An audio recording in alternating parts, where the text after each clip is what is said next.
warahmatullahi wabarakatuh. Waalaikumsalam warahmatullahi wabarakatuh. Ya Rabbi bil Mustafa baligh maqasidana waghfir lana wa madaya wasi'al karami.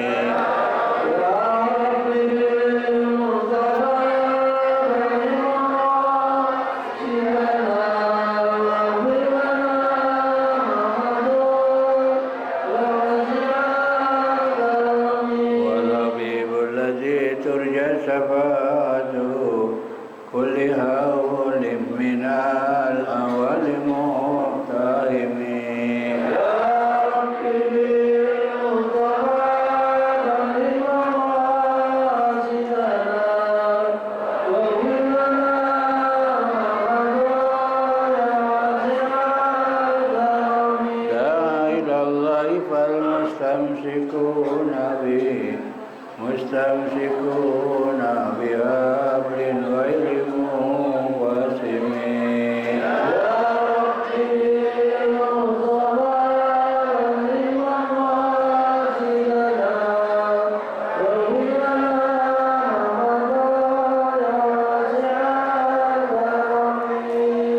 Allahumma salli wa sallim wa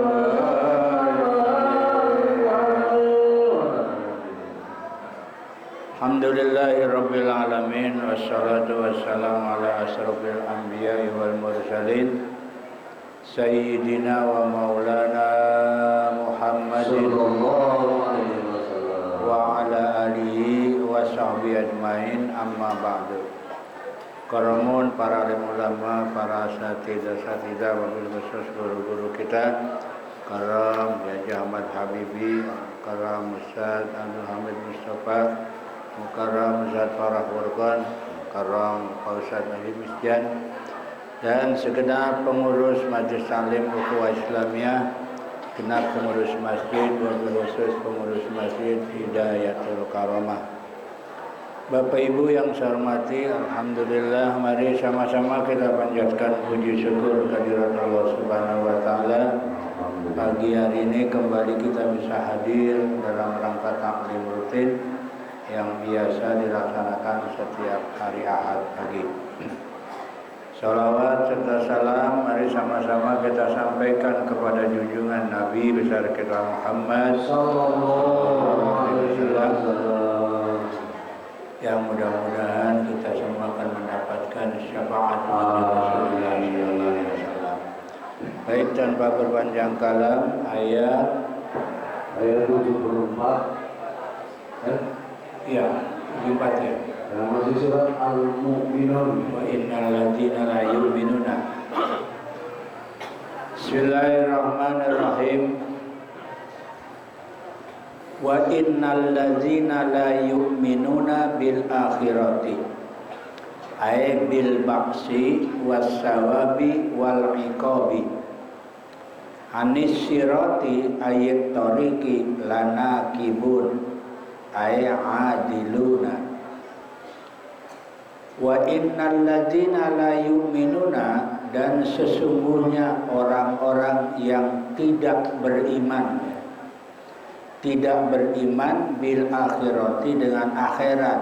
Yang dimaksud dengan akhirat, tidak beriman dengan kebangkitan, bil ba'si wasawabi, dan tidak beriman dengan pahala, wal iqabi, dan tidak beriman dengan siksa. Artinya Bapak Ibu, orang yang tidak percaya dengan hari kebangkitan, adanya pahala, adanya siksa. Anis sirati, ya, dari jalan yang lurus, ayat toriki, yaitu jalan yang lurus. Ya, jalan yang lurus yang dimaksud kemarin adalah aidinil Islam. Lana kibun, mereka itu benar-benar menyimpang, ya.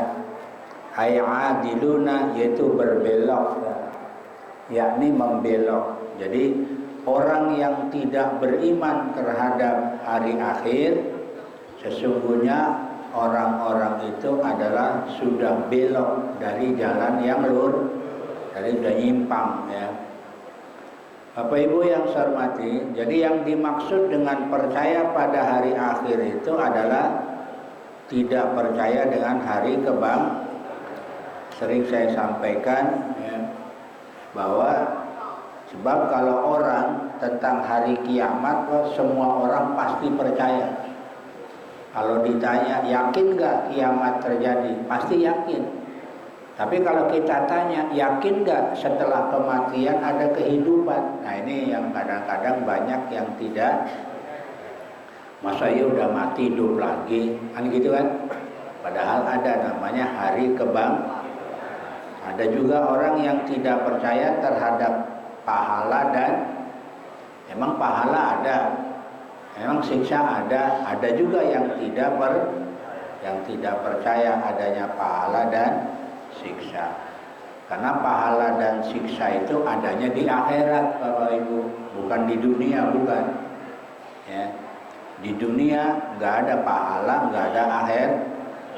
Pahala siksa itu adanya di akhirat. Makanya apalagi umat Nabi Muhammad memang sudah diminta oleh Nabi. Kata Nabi, umatku jangan disiksa di dunia.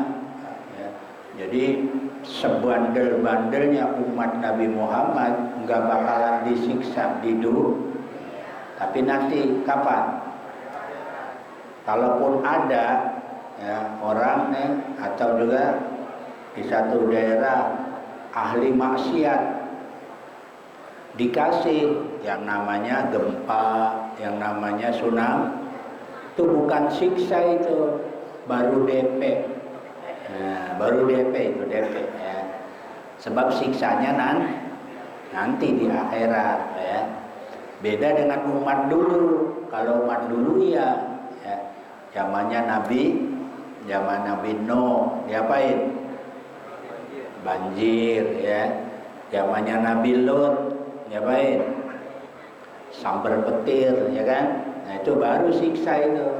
Tapi umat Nabi Muhammad belum.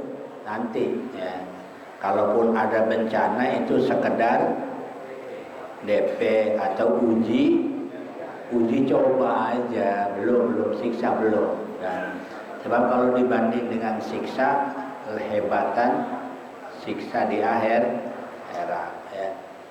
Nih, jadi orang yang tidak beriman dengan akhirat ya, jadi yang dimaksud dengan akhirat ini apa, atau hari akhir ya, itu adalah hari kebangkitan, pahala dan nah, tapi kebanyakan orang apa? Lana kibur, berpaling ya.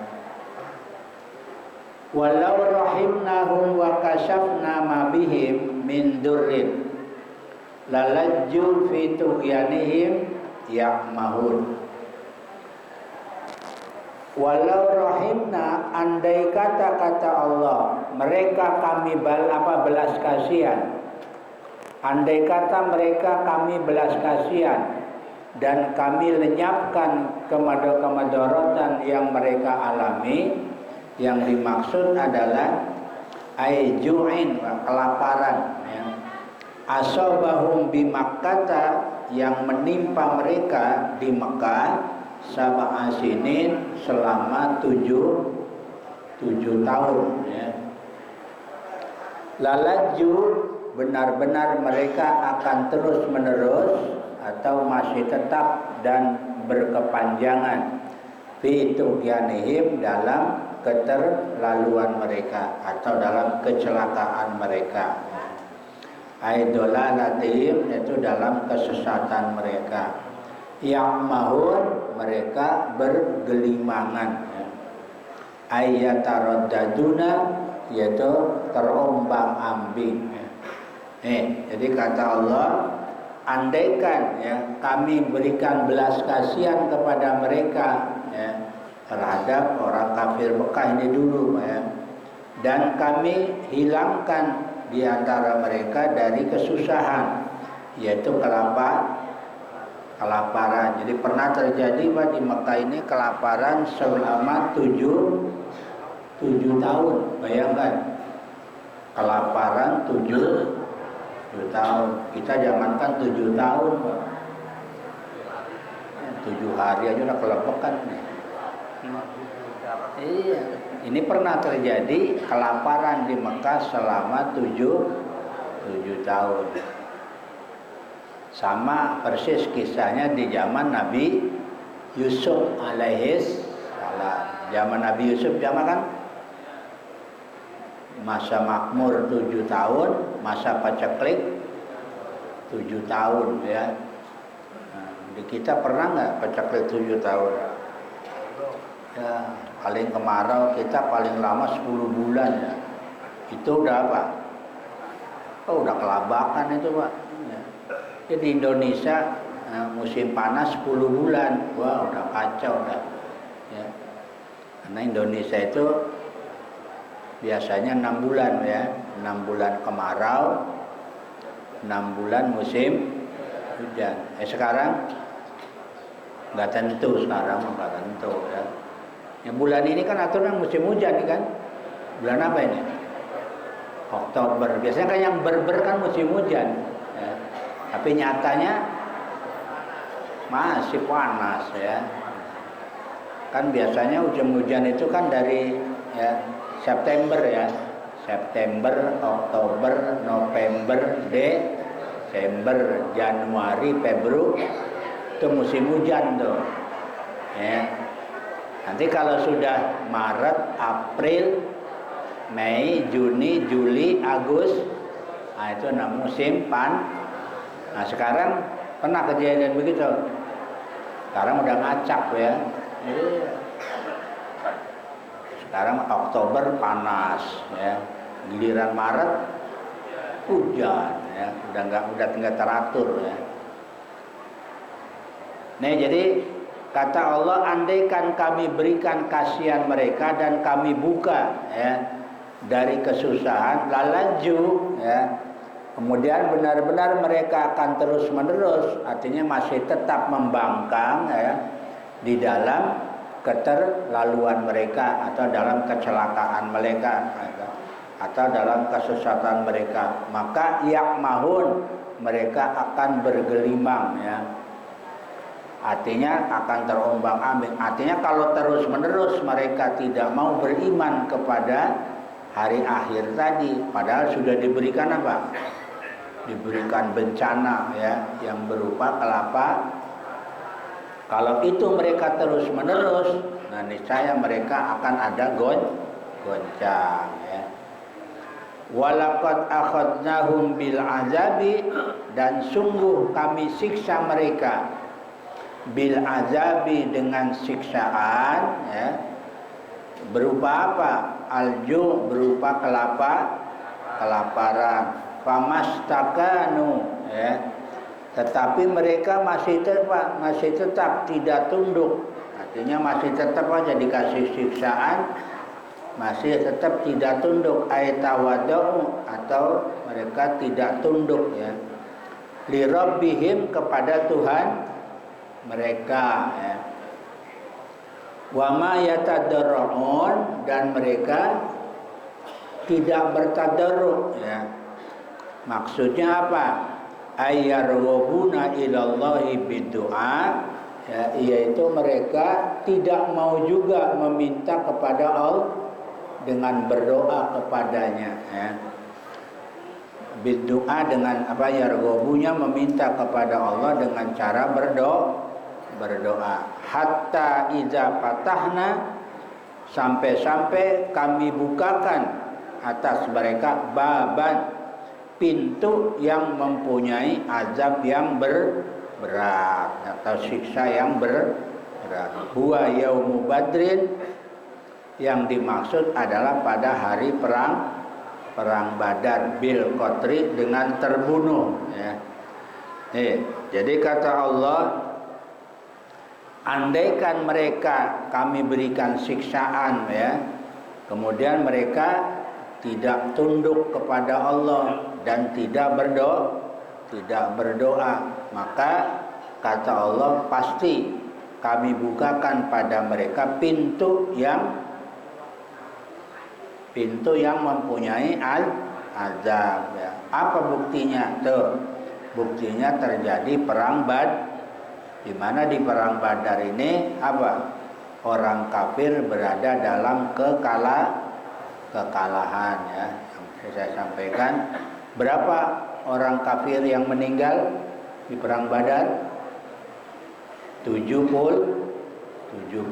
termasuk biangnya siapa? Abu Jahal ya. Umat Islam berapa? 14 orang. Jadi perang Badar ini orang Islam yang jadi syuhada 14, orang kafir yang meninggal 70 termasuk Abu.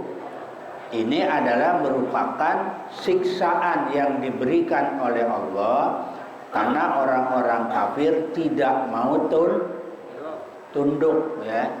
Dan sudah dikasih paceklik berapa tahun? 7 tahun, masih ngebangkang juga. Maka akhirnya dikasih siksaan oleh Allah dengan terkalahkannya perang di saat perang Badar ya. Orang kafir banyak yang meninggal ya. Disebutin oleh Allah, idzan fatahna alaihim baban dza'adzabin ya.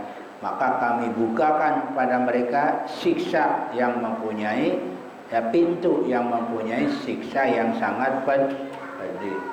Idza hum fihi mublisun.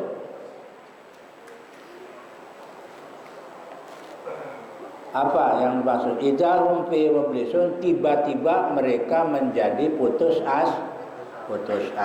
Akhirnya mereka putus asa. Ayisuna min kulli khairin, yaitu mereka putus asa dari setiap kebaikan ya. Jadi karena sudah diturunkan berbagai macam malapetaka ya, diberikan apa? Paceklik 7 tahun, perang Badar kalah ya. Akhirnya mereka apa? Mublisun ya, itu putus asa ya. Ayisuna min kulli khairin, yaitu putus asa dari setiap kebaikan ya. Ini adalah merupakan siksaan yang diberikan oleh Allah atau peringatan yang diberikan oleh Allah kepada kaum kafir Quraisy yang menentang Nabi kita Muhammad sallallahu alaihi wasallam. Sudah diberikan berbagai macam siksaan ya, yaitu kelaparan selama 7 tahun, kemudian kalah di dalam perang Badar ya. Ini termasuk peringatan ya Allah Subhanahu wa taala ya, yang pada akhirnya mereka orang-orang kafir apa? Ayisuna min kulli khairin, putus asa dari setiap kebaikan ya. Baik Bapak Ibu yang saya hormati, itu nah, tambah lagi nih, satu lagi nih. Belum pada datang katanya. Wa huwal ladzi ansha'a as-sam'a wal absara wal afidah qalilan ma tashkurun. Dan dialah siapa yang dimaksud? Allah ya. Dialah Allah ansha'a, yang menciptakan ya. Yang dimaksud ansha'a itu khalaqalakum ya, yang menciptakan bagi kamu sekalian as-sam'a, pendengaran, bimaknal asma, dengan makna beberapa pendengaran. Jadi pakai menggunakan kalimat jamak ya. Jadi Allah lah yang menciptakan pendengaran ya. Terus wal absar, dan penglihatan, wal afidah, dan hati ya.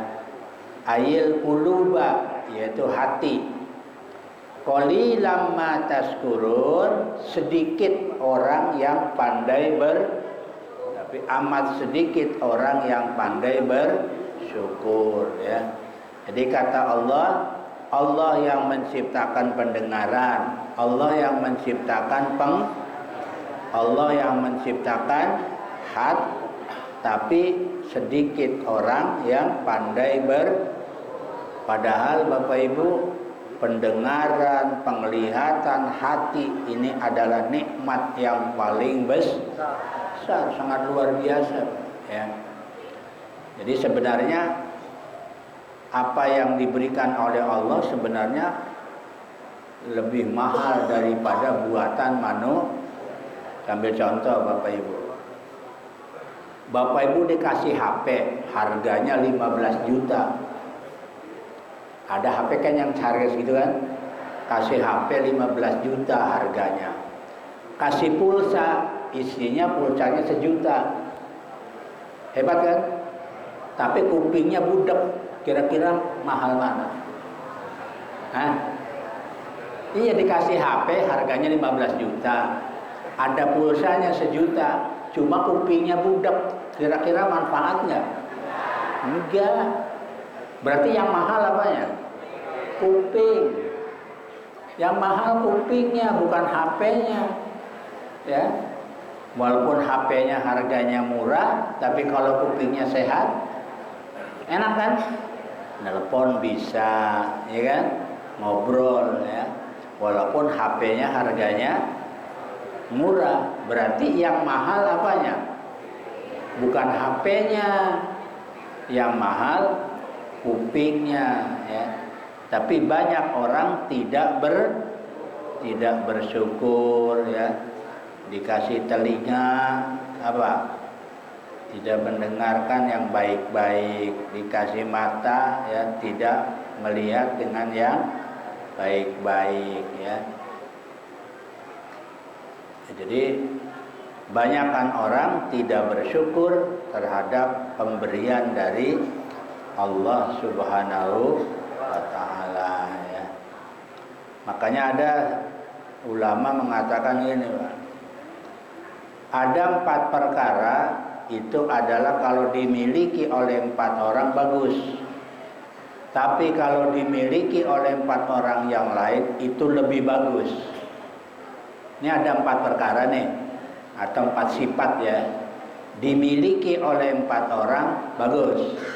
Tapi kalau dimiliki oleh 4 orang yang lain lebih bagus. Ya. Apa itu? 1, al-haya minar rijal ya hasanun wa minal mar'ati ahsanun. 1, sifat malu ya, sifat malu bagi laki-laki itu bagus. Orang laki-laki punya sifat malu itu bagus tuh ya. Tapi perempuan punya sifat malu lebih bagus ya. Jadi perempuan punya sifat malu lebih bagus. Jadi berarti malu yang bagus ada pada siapa? Perempuan. Laki-laki punya sifat malu bagus, perempuan punya sifat malu lebih bagus. Yang dimaksud malu apa? Malu itu yang dimaksud gimana? Kan ada hadis kan, al-haya'u minal, malu itu bagian dari. Yang dimaksud malu di sini, malu berbuat maksiat, malu meninggalkan kewajiban. Jangan dibalik, ini kadang-kadang beda nih di masyarakat. Diajak ngaji bilangnya malu, itu nggak bener itu. Iya, Bu, Pak ngaji yuk, malu. Nah, ini malu yang salah ini. Ini bukan malu, ini namanya apa? Malu-maluin. Iya. Ini bukan malu, tapi malu. Iya, diajak ngaji bilangnya malu. Bilangnya apa? Nggak punya baju katanya. Ya. Emang dia nggak pakai baju? Hah? Pakai baju nggak? Iya, kalau diajak ngaji malu nggak punya. Lah, dia pakai baju nggak? Oh, berarti lagi telanjang itu. Banyak orang gini kan? Itu namanya malu yang salah ya. Orang malu itu malu ya melakukan perbuatan ya. Maka dalam keterangan yang namanya malu itu orang bisa menjaga perut dan isi perut, bisa menjaga kepala dan isi kepala, itu baru malu tuh. Ini kaitannya dengan ini nih ya. Kepala seisi kepala, isi kepala apa? Isi kepala ya ini mata, telinga, mulut, itu kan isi kepala. Ya, artinya apa? Orang yang punya malu bisa jaga mata, bisa jaga telinga, bisa jaga mulut, bisa jaga dari perbuatan yang diharamkan oleh Allah dan Rasulnya. Itu baru namanya malu ya. Malu menjaga perut dan isi perut. Apa artinya? Makan tidak sembarangan, ya kan? Makan yang halal, termasuk menutup aurat. Ini kan perut sampai ke bawah kan aurat ini, ya kan? Dalam fikih kan disebut laki-laki, aurat laki-laki baik di dalam sholat maupun di luar sholat, batasnya mana? Pusar sampai itu batas aurat laki baik di dalam sholat maupun di luar. Berarti kalau yang buka paha, buka aurat enggak? Tapi nggak ada yang ngomong. Pernah ada orang yang ngomong, oh laki-laki dosa tuh buka aurat. Pernah? Nggak pernah ada. Padahal itu aurat, ya, antara pusar sampai Berarti kalau yang pakai celana pendek, buka aurat nggak? Ada yang ngomong? Ustaz aja pakai celana pendek, iya kan? Iya. Nggak pernah ada yang ngomong kan? Padahal itu aurat ya. Baik di dalam sholat maupun di luar. Kalau perempuan, kalau lagi sholat auratnya seluruh anggota badannya kecuali muka sama telapak tangan. Di luar sholat, seluruh anggota badannya. Makanya kalau di Arab perempuan pakai apa? Cadar, karena masuk sekarang perempuan lebih berani buka aurat daripada laki. Nah, itu coba lihat di TV ya. Ada perempuan pakai bajunya cakep, dari atas ke bawah ketutup, panjang bajunya kan.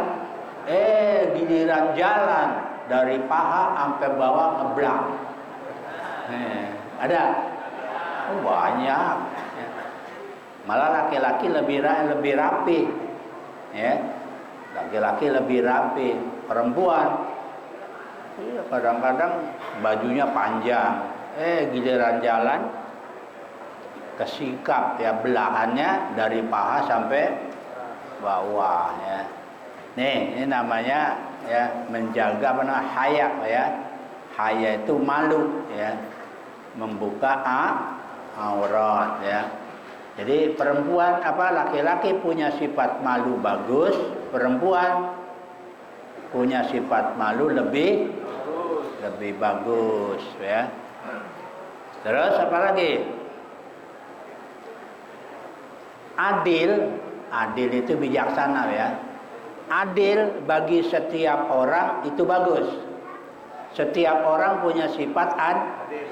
Nah, tapi penguasa punya sifat adil itu lebih bagus. Ya, penguasa punya sifat adil itu lebih bagus ya. Karena kadang-kadang banyak penguasa yang tidak adil. Nah, contohnya Fir'aun, Namrud, ya banyaklah contoh-contoh yang lain ya. pemimpin tidak adil ya. Jadi orang biasa adil bagus, tapi pemimpin adil lebih bagus ya. Terus apa lagi, Pak? Orang tua rajin taubat bagus. Orang udah tua nih, taubatnya rajin bagus. Tapi anak muda taubat itu lebih bagus ya. Makanya kalau ada orang umur 50, 60 rajin ngaji, rajin sholat, ya biasa itu mah Pak. Biasa, mau kemana lagi dia? Umur udah tua. Tapi kalau anak muda umur 30 ya, 35 rajin ibadah itu lebih bagus ya. Tapi kalau orang udah tua mau kemana lagi? Umur udah 60 ya, nggak rajin ibadah, mau kemana lagi? Tinggal nunggu apa? Ya tinggal nunggu umur aja ya. Makanya orang tua rajin taubat bagus, anak muda rajin taubat lebih bagus ya. Yang keempat, sifat dermawan Pak, bagi orang kaya bagus. Ada orang kaya nih dermawan bagus, tapi bagi orang fakir dermawan itu lebih bagus ya. Kalau orang kaya dermawan biasa Pak. Ada orang kaya nih sebut, oh dia rajin tuh sedekah. Orangnya kaya miskin, kaya ya biasa itu mah. Ya biasa. Tapi kalau ada orang fakir rajin sedekah baru itu lebih bagus ya. Sebab biasanya kalau orang fakir, orang miskin suruh sedekah ngomongnya enak. Boro-boro buat sedekah, buat makan aja. Nah, itu ngomongnya gitu pasti deh. Bener? Bener nggak? Iya. Makanya kalau orang kaya rajin sedekah biasa. Tapi kalau orang miskin sedekah, luar biasa Pak. Ya. Sebab biasanya kalau orang miskin suruh sedekah ngomongnya gitu enak tuh. Boro-boro buat sedekah, makan aja susah katanya. Padahal Bapak Ibu, yang namanya sedekah tidak harus harta. Ya kan? Iya, pikiran, apalagi tenaga, ya, apalah yang dia bisa. Ya. Bahkan kata Nabi, at-tabassum sedekah. Senyum aja. Makanya kalau ada orang miskin, Pak, cemberut melulu. Ini sedekahnya apa ini? Dia nggak punya sedekah dia. Ya udah miskin, mukanya ditekuk melulu, nggak pernah senyum. Kira-kira sedekahnya apa nih orang? Wah, udah nggak ada sedekahnya ya. Makanya kalau udah orang nggak punya harta, banyakin, tapi jangan terus-terusan senyum. Tadi sangka orang gila lagi. Coba ya. Jadi orang kaya rajin sedekah, bagus ya, atau dermawan, orang kaya dermawan bagus. Tapi orang fakir dermawan lebih. Bahasanya dalam kitab ini bukan miskin, Pak, fukara. Ya, fukara itu fakir ya. Sebab fakir lebih parah daripada Kalau orang miskin, Pak, ya, masih ada usaha, masih ada penghasilan, tapi nggak cukup. Tapi kalau fakir sama sekali nggak punya usaha, tapi butuh hidup, itu namanya fakir ya. Jadi lebih parah dari Coba Bapak Ibu sekalian yang saya hormati ya. Nih, jadi kebanyakan manusia tidak bersyukur padahal sudah dikasih pendengaran, penglihatan, hati ya, sudah diberikan. Tapi kata Allah, qalilam ma sedikit sekali orang yang pandai bersyukur. Pertanyaannya, apa itu syukur, Pak? Apa itu syukur? Ya. Tuh syukur itu tasarruful abdi ala ma an'amallahu alaih. Yang namanya syukur itu memanfaatkan nikmat Allah pada jalan yang diridhoi oleh Allah. Dikasih dikasih mata, manfaatin buat menjalankan perintah, itu baru namanya syukur ya. Jadi memanfaatkan nikmat Allah pada jalan yang diridhoi oleh Allah, itu namanya syukur. Kalau sebaliknya namanya kufur. Dikasih mata ya buat ngelihat yang haram, itu namanya kufur ya. Ini Bapak Ibu sekalian yang saya hormati, pagi ini itu yang bisa kami sampaikan. Mudah-mudahan kita dijadikan oleh Allah orang yang pandai bersyukur kepada Allah Subhanahu wa taala. Kurang lebihnya mohon maaf. Assalamualaikum warahmatullahi wabarakatuh.